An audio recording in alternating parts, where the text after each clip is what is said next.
Hey kids, it's Mr. Adam. Books can provide some of the best adventures you'll ever go on. Today we're reading Giraffes Can't Dance by Giles Andreae and Guy Parker-Rees.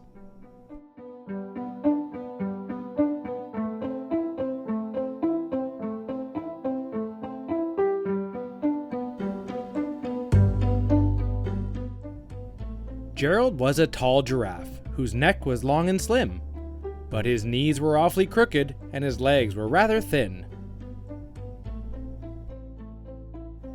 He was very good at standing still and munching shoots off trees, but when he tried to run around, he buckled at the knees. Now every year in Africa, they hold the jungle dance, where every single animal turns up to skip and prance. And this year when the day arrived, poor Gerald felt so sad, because when it came to dancing, he was really very bad. The warthog started waltzing, and the rhinos rock and rolled. The lions danced a tango that was elegant and bold.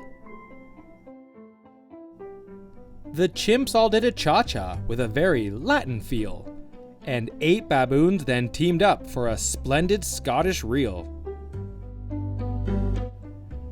Gerald swallowed bravely as he walked toward the floor, but the lions saw him coming and they soon began to roar. "Hey, look at clumsy Gerald," the animals all sneered. "Giraffes can't dance, you silly fool. Oh, Gerald, you're so weird." Gerald simply froze up. He was rooted to the spot.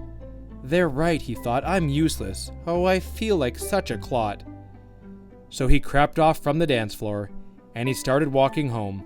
He'd never felt so sad before, so sad and so alone.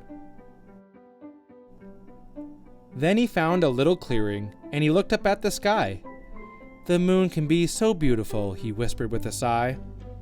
"Excuse me," coughed a cricket, who'd seen Gerald earlier on, "but sometimes when you're different, you just need a different song." Listen to the swaying grass and listen to the trees. To me, the sweetest music is those branches in the breeze. So imagine that lovely moon is playing just for you. Everything makes music if you really want it to. With that, the cricket smiled and picked up his violin. Then Gerald felt his body do the most amazing thing. His hooves had started shuffling, making circles on the ground.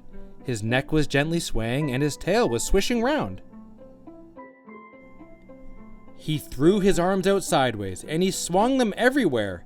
Then he did a backward somersault and leapt up in the air. Gerald felt so wonderful. His mouth was open wide. "I am dancing. Yes, I'm dancing. I am dancing," Gerald cried. Then one by one each animal, who'd been there at the dance, arrived while Gerald boogied on and watched him quite entranced. They shouted, "It's a miracle! We must be in a dream. Gerald's the best dancer that we've ever seen." "How'd you learn to dance like that? Please, Gerald, tell us how."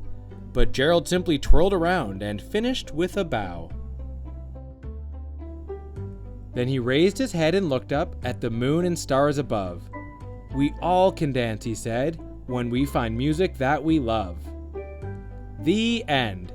Thanks for reading a book with me today. Don't forget to like and subscribe so you don't miss out on any of Mr. Adam's adventures.